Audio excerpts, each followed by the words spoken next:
Ben dedim başka yere de sıçrar. Şimdi müsaade bu geçse de. Öyle fazla. Olmaz diye bir şey, her şey olur. Evet.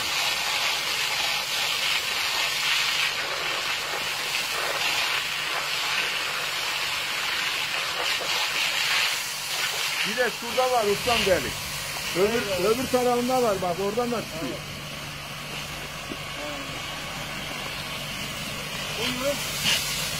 Yalnız öbür taraf için yukarı çıkmak lazım onunla.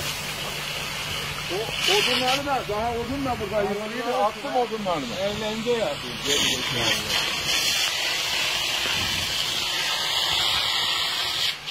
Başka nerede var ya? Ha orası. Var o. Ya. Evet.